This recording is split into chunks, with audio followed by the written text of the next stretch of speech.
brigadier Nassar-Meno, bravo pour le suivi. À vous, monsieur le préfet.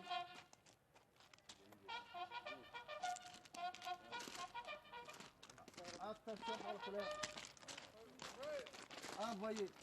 Au drapeau.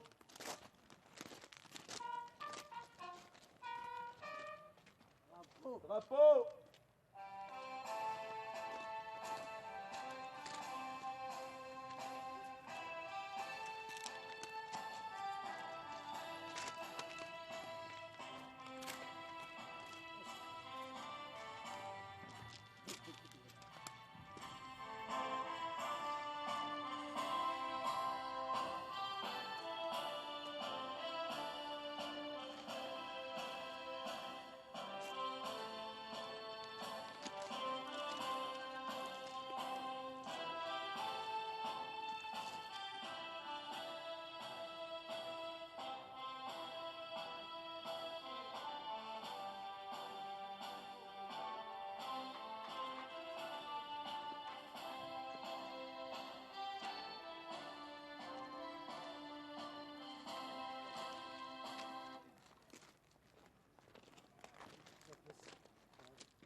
Présenté. Hop! Excellence, Monsieur le Préfet, Excellence, Monsieur le Président du Conseil régional, Messieurs les élus régionaux, Madame, Messieurs les élus régionaux, excusez-moi, Messieurs et Madame les responsables des services déconcentrés de l'État, Monsieur le local et sage de la région de Dikil, mes chers amis retraités des forces armées de Moussienne, Mesdames, Messieurs, honorables invités, permettez-moi de vous lire en ce 6 juin 2017 l'ordre du jour du général Semga à l'occasion du 40e anniversaire de la création de Forces armées djiboutiennes. Officiers, sous-officiers et militaires du rang, marins, aviateurs et personnel civil des armées, en ce 40e anniversaire de nos forces armées. C'est pour moi un plaisir de vous adresser mes vives félicitations et vous exprimer au nom de la nation tout entière et à mon nom personnel toute notre reconnaissance. Profitant du mois béni du Ramadan, je vous adresse à vous et vos familles mes meilleurs vœux. Que le Tout-Puissant accepte notre jeûne et purifie nos cœurs. Que ce mois sacré nous apporte santé, prospérité et paix dans notre pays et dans le monde tout entier. En ce moment solennel, nous portons une pensée très émue à l'égard de nos martyrs qui ont donné leur vie pour honorer, pour l'honneur de la patrie. Je vous invite à respecter une minute de silence pour réciter la Fatiha à leur mémoire.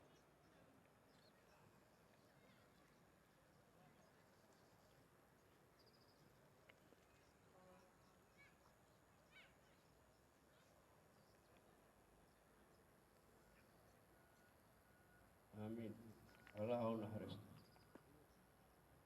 Officiers, sous-officiers et militaires du rang. L'anniversaire de notre armée est l'occasion pour nous d'évaluer nos missions et d'envisager de nouvelles perspectives dans le cadre de la montée en puissance de nos forces armées. À cette occasion, je tiens à vous exprimer ma fierté pour votre dévouement dans l'exécution de l'ensemble de vos missions partout où vous êtes. Partout où vous êtes appelés à œuvrer pour la consolidation de la paix et la sécurité de notre pays. J'exprime ma gratitude à l'ensemble du personnel civil des armées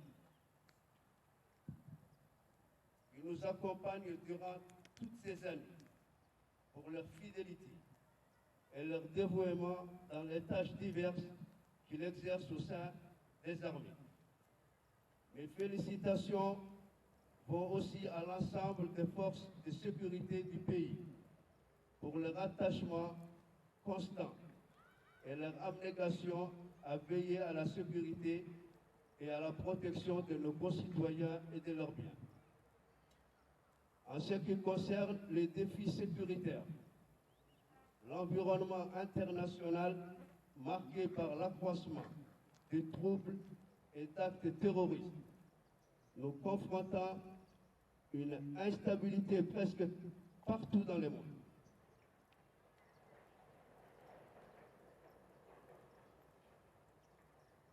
C'est pourquoi il est important de consolider les capacités opérationnelles des forces de défense et de sécurité et d'accroître notre vigilance.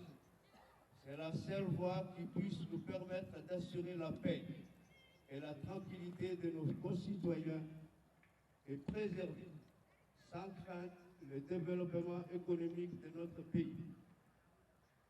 Je profite de cette opportunité pour exhorter l'ensemble de nos concitoyens à maintenir fermement l'unité, comme nous l'avons toujours fait depuis le référendum du 8 mai 1977, afin de garantir notre prospérité. Au moment où nous célébrons notre 40e anniversaire, je voudrais, au nom des forces de défense et de sécurité du pays et à mon nom personnel, rendre un vibrant hommage à l'égard de son Excellence M. Ismaël Omar Guelleh, président de la République, chef de gouvernement et chef suprême des forces armées, pour sa vision éclairée et sa ferme volonté qui a permis à notre jeune pays de maintenir sa stabilité et d'être aujourd'hui un acteur incontournable dans une région mouvementée. Par la grâce d'Allah et la vigilance accrue de tout et chacun, notre pays restera et demeurera un havre de paix, Inch'Allah, et un pôle de stabilité dans toute la région. Officiers, sous-officiers, hommes de troupes, compte tenu de la gravité des bouleversements qui sévissent dans certains pays de notre région et dans le monde, la République de Djibouti s'est engagée dans une politique de renforcement des capacités opérationnelles de ses forces de défense et de sécurité. En matière de défense, le but de cette initiative est de constituer sans tarder une armée opérationnelle, une armée performante, qui puisse s'adapter aux différentes situations à l'intérieur du pays, mais aussi pour ce qui concerne la région dont nous vivons. Pour y parvenir, nos forces armées poursuivront un plan de réforme. Cette vision est stratégique de son Excellence, le Président de la République, chef suprême des armées, décrite dans son livre blanc 2017-2020 sur la stratégie de défense et de sécurité. Nous nous engageons à appliquer rigoureusement.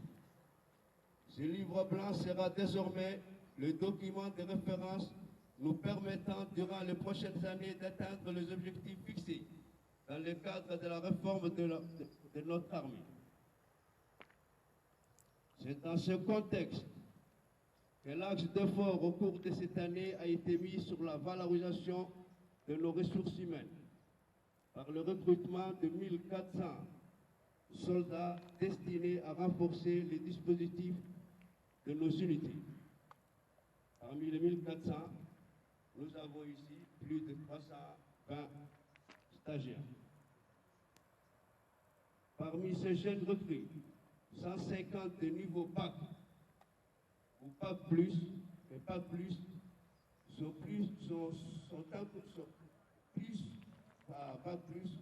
sont incorporés au sein de l'armée de l'air afin de lui permettre, après formation, de combler ses besoins en personnel navigant et technicien. À ce titre, nous saluons les excellents travaux accomplis par les officiers membres de la commission de recrutement. Et nous les encourageons à suivre les efforts lors des prochaines campagnes de recrutement.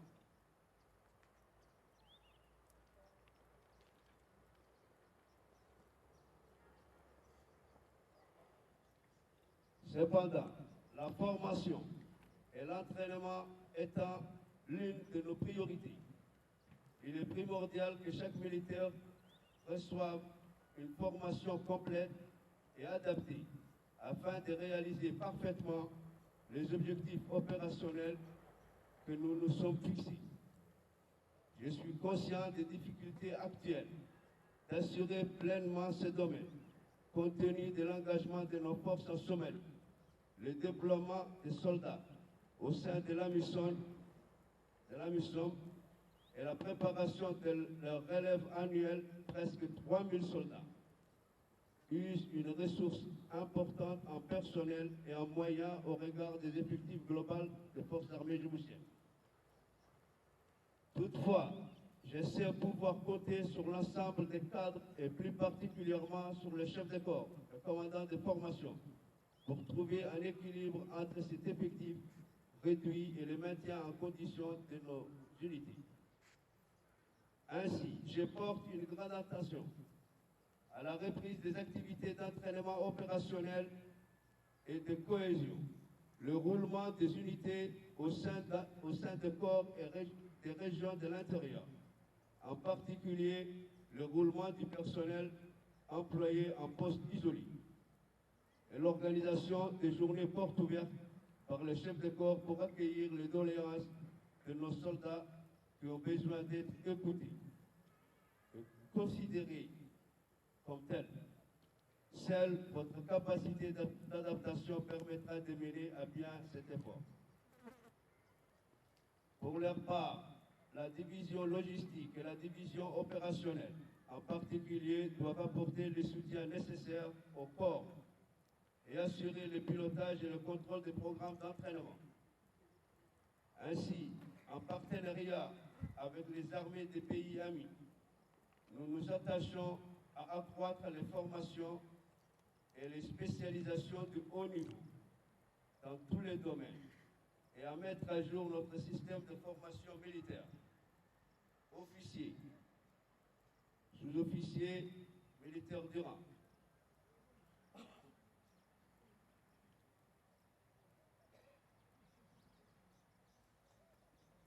Grâce à la politique avisée de son Excellence le Président de la République, nous sommes fiers du rôle exceptionnel que joue notre pays aujourd'hui, de par sa position géostratégique et ses relations de coopération internationale.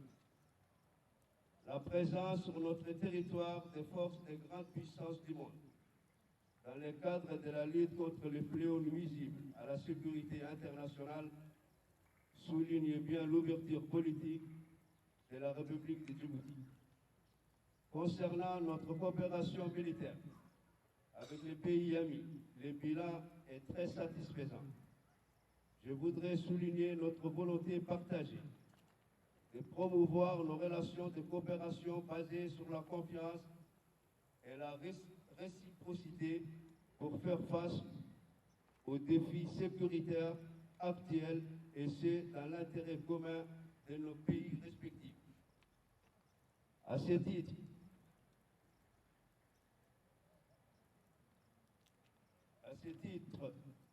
illustratif, nous avons signé en décembre 2016, en partenariat avec l'armée populaire de Chine, un accord relatif à une assistance militaire sous forme de dons de matériel important destiné à renforcer notre armée dans ses différents composants. Terre, air, mer. La Chine s'engage également à nous soutenir dans le projet de construction d'un nouvel état-major des armées, sans oublier l'octroi d'un avion MA-60 au profit de notre armée de l'air. Je tiens à cette occasion à remercier l'ensemble de nos ambassadeurs pour leur appui indéfectible et leur implication personnelle dans le renforcement de nos capacités à travers leurs actions diplomatiques.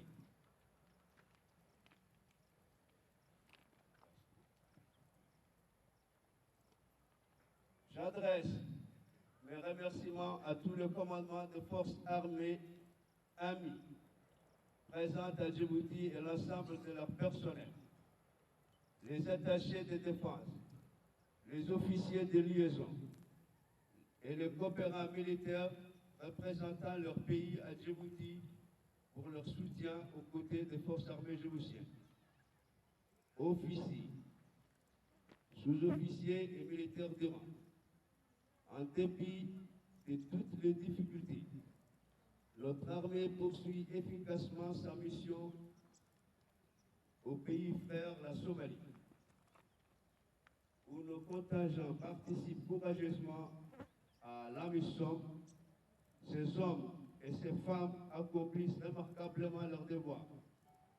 Ils poursuivent leur effort pour soutenir nos frères d'armes somaliens dans la conquête de leur pays. La solidarité de notre pays envers la Somalie est de plus en plus appréciée grâce aux louables actions menées par nos soldats sur le théâtre des opérations au secteur 4 Iran, mais surtout grâce à leur efficacité dans la résolution des différends entre les Somaliens. Dans le cadre de cette mission, un 4e bataillon djiboutien a été préparé et projeté à Jalalarsi au début de cette année, en remplacement de notre 2e bataillon. La relève du 3e bataillon basé à Beledouine et Bolo-Bourdé aura lieu la fin de cette année. Je voudrais là encore remercier et féliciter le commandement de nos contingents et l'ensemble de nos officiers, sous-officiers et militaires de rang et la mission, qui ont pu démontrer leur exemplarité qui fait honneur à la République de Djibouti dans le domaine de la santé, Nous avons exigé depuis les 3 dernières années une restructuration du service de santé des armées avec l'ouverture d'un nouveau hôpital. Ceci dans le but d'optimiser le soutien médical de nos militaires et leurs familles, mais aussi les retraités et l'ensemble de la population djiboutienne. Le bilan des activités de l'hôpital militaire depuis son ouverture l'an dernier est prometteur, malgré une insuffisance en équipement dans certains domaines et en médecins spécialistes. Notons que cet hôpital prodigue aujourd'hui des soins à une grande majorité de nos concitoyens. Sous nos instructions, l'hôpital militaire a mis en place toutes les procédures afin de se conformer aux normes internationales sur les recommandations de l'ISO, Organisation internationale des normes, et a obtenu une accréditation lui permettant de s'inscrire comme hôpital de référence de niveau 3. Il est prévu dans un avenir proche une diversification des spécialités au sein de notre hôpital, en commençant par la mise en place, cette année même, d'une unité de cardiologie interventionnelle. Conformément à notre plan triennal 2016-2018, relatif au recrutement des médecins, nous avons recruté à ce jour 14 médecins militaires, dont 5 préparent leurs spécialités au sein des centres de formation des pays amis.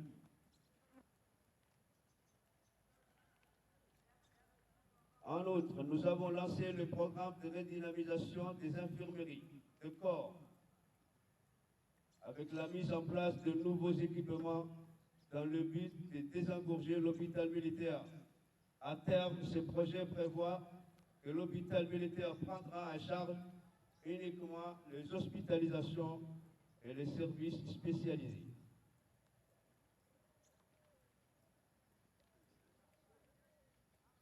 Nous faisons cet effort et pour y parvenir, j'exhorte la direction centrale et l'ensemble des personnels du service de santé des armées à travailler dans la cohésion, dans l'unité et la discipline afin de nous permettre d'améliorer davantage notre système de santé. Officiers, sous-officiers, hommes de troupe. Dans le domaine administratif, un projet de code de justice militaire est en phase de finition par la commission que nous avons créée. Cette initiative est justifiée par la complexité des affaires militaires qui nécessitent une appréciation et un jugement particulier. Le projet renforcera l'ordre et la discipline au sein des institutions de défense. Il sera effectif au terme de la révision finale du statut général des militaires et du règlement des disciplines générales dont il s'y réfère. Sur le plan infrastructure, plusieurs projets ont été achevés cette année. D'autres sont en cours de construction. Le bâtiment foyer marine rétrocédé aux forces armées djiboutiennes par les forces françaises stationnées à Djibouti a été complètement rénové et équipé de matériel tout neuf. Il est constitué d'une grande salle de conférence et de 20 studios. Le centre d'urgence Salas a été totalement réaménagé avec une extension des locaux que nous avons équipés de nouveaux matériels afin de renforcer ses capacités d'accueil. Nous avons aussi construit et équipé un nouveau centre médical de familles des militaires à côté du camp Cheikh Ousmane. Parmi les chantiers réalisés cette année, figure la réhabilitation du camp du régiment d'action rapide Arta, en vue d'améliorer les conditions de vie du bataillon Hill Walal, de retour de la Somalie. À noter également le gros travaux effectués à l'école militaire de l'Ol suite au vent violent du mois d'octobre. Aussi, un hangar d'une superficie de 2000 m² est en cours de construction au sein de CCO pour l'entretien et le stockage de nos véhicules dans les meilleures conditions. Dans le cadre de la politique nationale d'accès à la propriété, le haut commandement militaire soutient le projet Logement pour tous, initiative de son Excellence Monsieur le Président de la République, lancé en septembre 2016. Il est à préciser qu'une commission militaire a été mise sur pied pour évaluer les besoins en logement au profit des militaires aux ressources très réduites et en même temps coordonner avec le ministère de l'Habitat. C'est la soirée dota et nos askarigo ou akal ou iseguleyo anti oyosh. Officiers, sous-officiers, militaires de rang, aviateurs, marins et personnel civil des armées, partout où vous êtes. En ce moment où nous célébrons le 40e anniversaire de nos forces armées, nous rendons hommage à tous ceux qui ont lutté pour l'indépendance de notre pays. Nous apprécions hautement leur courage, leur force et leur dévouement pour la liberté, l'honneur et la souveraineté de notre peuple. Au nom de la nation djiboutienne tout entière, nous leur exprimons toute notre gratitude.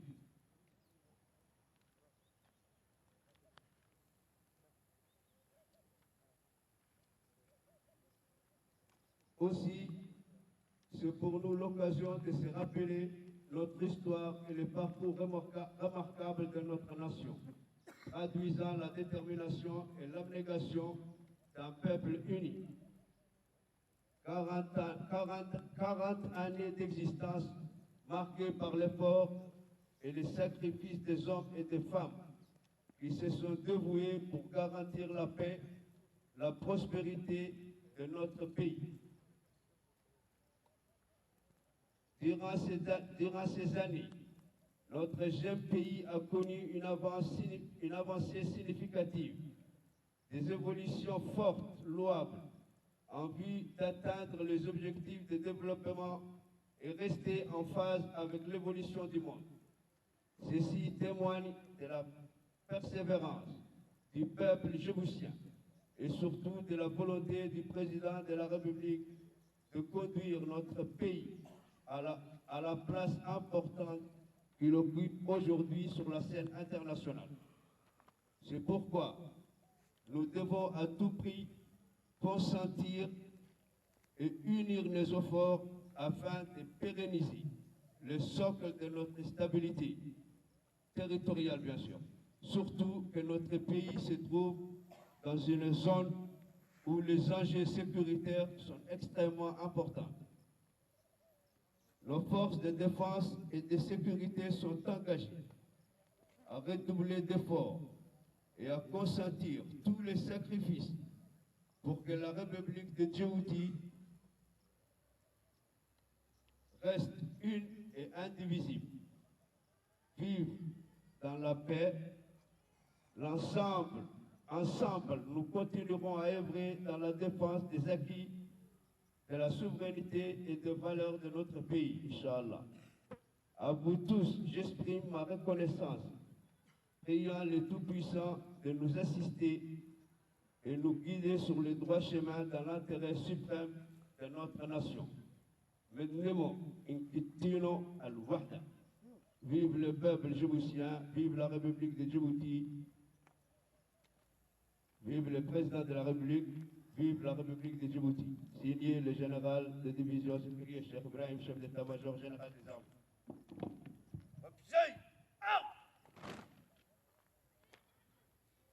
Repos. Exercice préparatoire pour le défilé à la disposition de l'officier adjoint.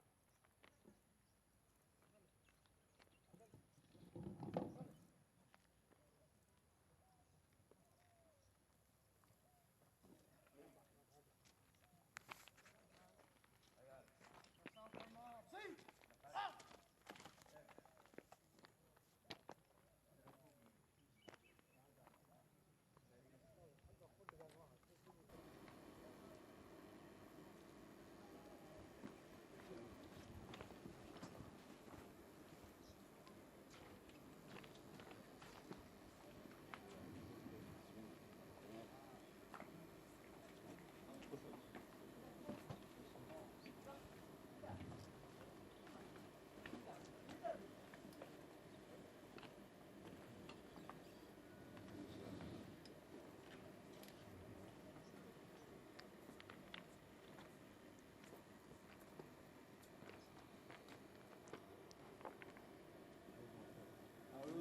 بالله من الشيطان الرجيم ولا تحسبن الذين قتلوا في سبيل الله أمواتا بل أحياء عند ربهم يرزقون فرحين بما آتاهم الله من فضله ويستبشرون بالذين لم يلحقوا بهم من خلفهم ألا خوف عليهم ولا هم يحزنون يستبشرون بنعمة من الله وفضل وأن الله لا يضيع أجر المؤمنين صدق الله العظيم. اللهم ارحمنا رحمة الأبرار، اللهم ارحمنا رحمة الأبرار كما وعدتهم يا رب العالمين. آمين آمين.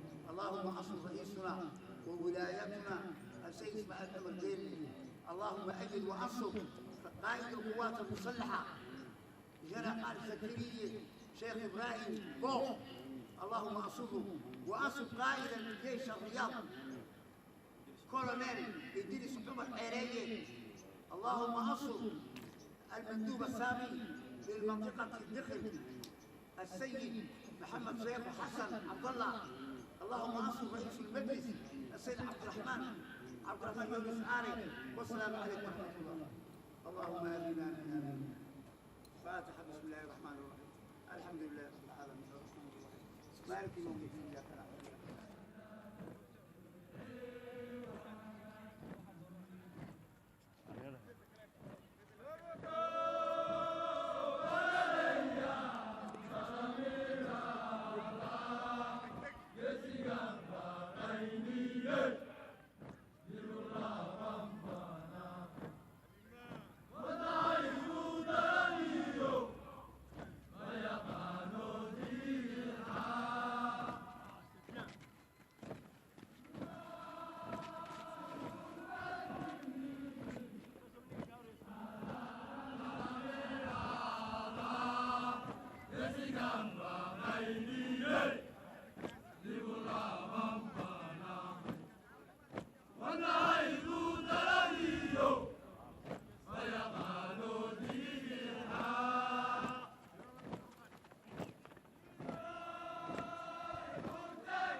Rasulete sugne gid babina, kabana ligi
جيتو يا حال زمان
بدلو فقارها مولاي وحالين لنا هاي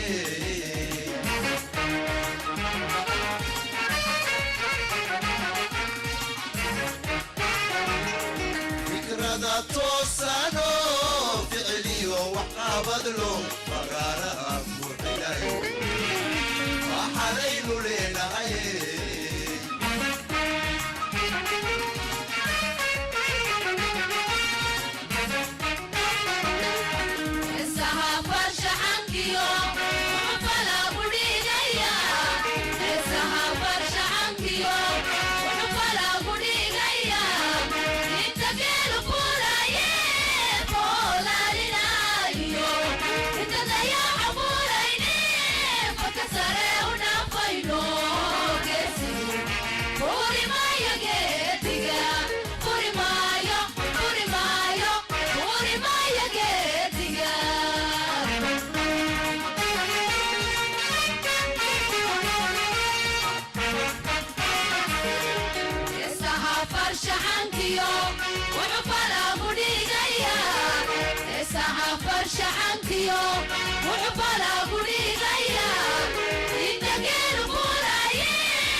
صفر وريو ولدينا بيرها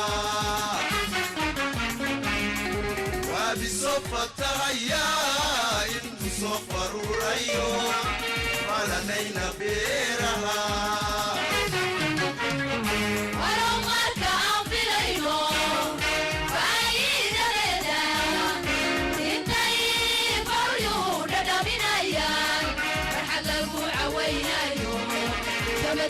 يا فرسكو وري ما يقديا وري مايا وري مايا وري ما يقديا وري مايا وري مايا وري ما يقديا وري مايا وري مايا وري ما يقديا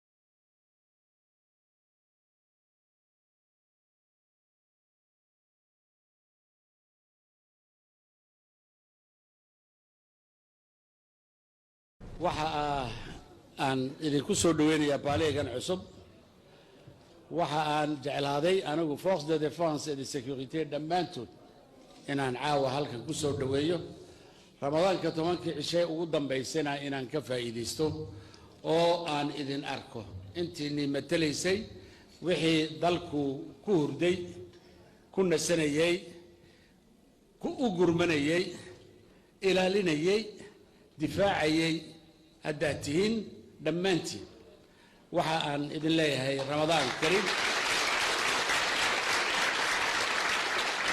وحا سيهر سنة أولي عيد مبارك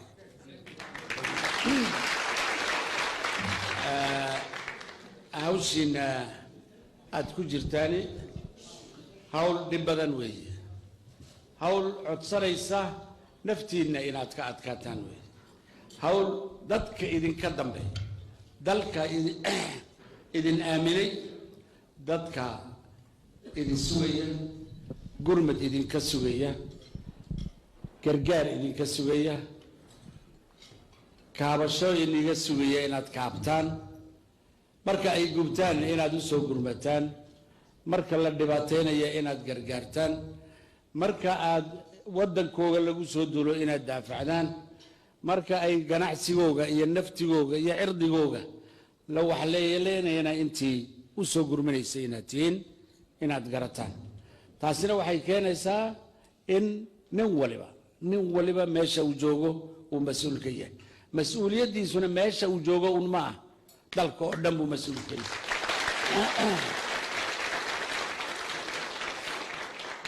inuu tuso inta uu dhalay inta u dhow mas'uuliyadiisa habsocodkiisa anshaxiisa yani shaqadiisa intaba inay ka muuqato in uu yahay mas'uul dirays la saaray inuu yahay dhaartay inuu yahay wixii xun oo dhan inuu ka dhaartay uu yahay inuu garto inuu dadka kale ka dambi badan yahay inuu garto haddii uu dhibaato keeno waxa uu dalka u qabanay waxa aad u dhididaysaan waxa aad kabaha iyo dirayska aad u sidaani waxa weeyaan kalsoonida uu dalku idinku qabo aniguna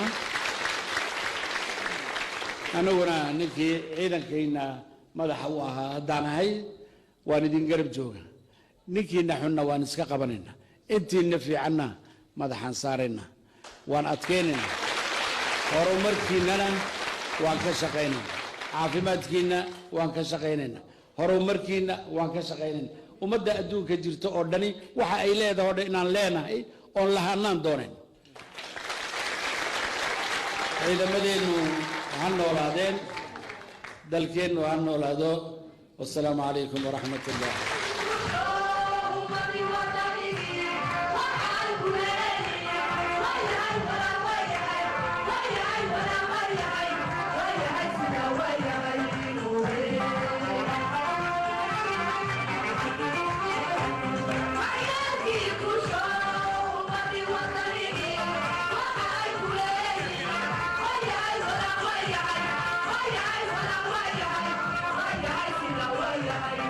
Yeah.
Yeah.